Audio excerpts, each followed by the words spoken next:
את השם נשמע אברהם ברחל, וגם נשמע את האישה ריקה בת מסעודה. Il dit ici, Patach, Rabbi Shimon dit, un verset qui disait David Amelech, Ki peshaai ani eda, vechatati negdi tamid. Je connais mes péchés, et ma faute est toujours devant mes yeux. Devant mes yeux. Okay? Alors, ça veut dire quoi? David Amelech, il avait une histoire avec la femme Bathsheba. Bathsheba, c'était sa destinée. Elle a été mariée à un autre homme. Le Zohar, il pose plus tard une question. Si c'était sa destinée, pourquoi Hachem l'a donné à Uriah Hittite? Si c'était la destinée de David, la femme, pourquoi il l'a donné à une autre? Dit le Zohar, dit Rabbi Shimon Bar Yochai, viens voir. Notre terre, c'est la terre d'Israël. Pourquoi Hachem l'a donné aux Knaanites? La terre d'Israël, à qui appartient? Kilecha ul zaracha etenet kol ha'aratzotel, a une promesse à Abraham que Dieu lui donnera la terre d'Israël. Pourquoi il a donné aux Knaani, Chiti, Amori, Chivi, Vaïvoussi? Pourquoi il leur a donné?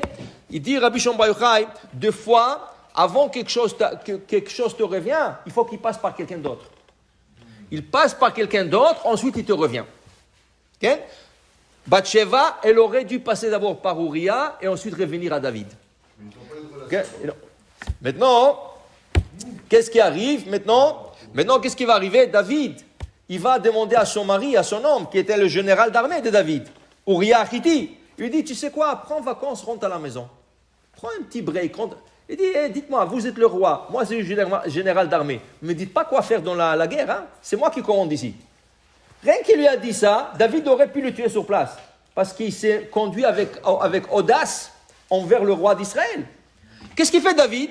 Non, il ne va pas le tuer. Il dit, tu veux sortir à la guerre? Sors, va. Il sort, il meurt. Maintenant, les gens, qu'est-ce qu'ils ont vu? Les gens, comment ça a été?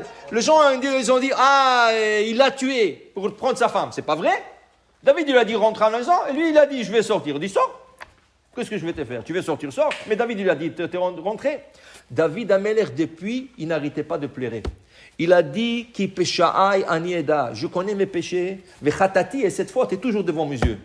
Parce que ça avait l'air d'une faute. Et David Amelech, il a regretté, au point que David Amelech ne mangeait que de ce jour-là du pain moisi et un verre de larmes. Il versait les larmes. Quand il disait le Télim le soir, il versait de larmes. Il mangeait. Alors un jour, il y avait un très bon ami à David, Barzillai Agiladi. C'est un homme qui a sauvé David quand il a été poursuivi par le roi Saoul. Et quand il est devenu roi, il est venu visiter David. David il était tellement content de le voir, il a fait un festin royal incroyable. Qu'est-ce qu'il ne lui a pas fait pour lui? Et Barzillai il a dit, voilà, tout le monde mange, David Amelech ne mange pas. Il lui dit comme ça, pourquoi vous ne mangez pas? Il dit, non, je n'ai pas faim. Il dit, ça veut dire que vous avez quelque chose de mieux que ça. Il dit, mieux que ça? Regardez ce que je vous ai préparé. Il dit, non, moi je vais manger avec toi. Il dit, tu es sûr? Il dit, oui, ok, attends la fin du repas. Ils ont fini le repas, il lui a emmené avec lui dans une chambre, une petite chambre noire. Il y avait une petite table, une chaise, il y avait du pain, et tu voyais la moisissure sur le pain déjà. Il y avait un verre d'eau. Il a dit, voilà, chaque jour, après que tout le monde mange, moi j'assiste au repas. Je viens ici, je mange ce pain et je bois ce verre. Alors il dit, c'est quoi ce verre? Il dit, ça c'est mes larmes que je verse chaque soir pour dire le Tehillim et je pleure pour mes fautes. Ça c'est le verre que je bois et je remplis et je bois ce verre. Alors David Amelech c'était un tzaddik.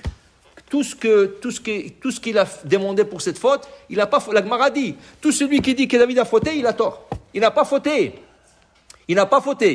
Mais les gens l'ont aperçu comme une faute. Alors David dit, vechatati, et cette faute, toujours elle est devant moi. Toujours. Et il y a cette faute devant moi. Okay? Et après, les gens, qu'est-ce qu'ils faisaient? Les gens méchants, qu'est-ce qu'ils faisaient? Les gens qui étaient méchants passaient sous la fenêtre de David et ils disaient, quand est-ce qu'il va mourir celui-là?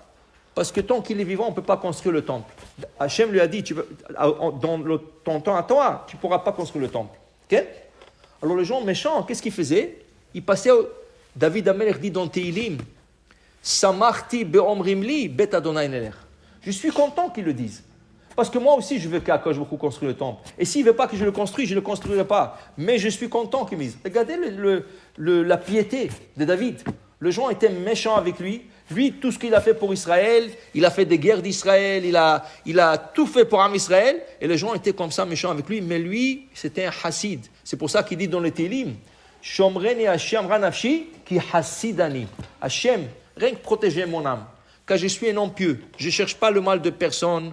J'ai enlevé le tzara de moi et je cherche à faire du bien. Alors pour dire, dit le Rabbi Shimon Bar Yochai, une personne toujours doit voir ses fautes devant lui et pas essayer de les passer. Au contraire, essayer de les effacer.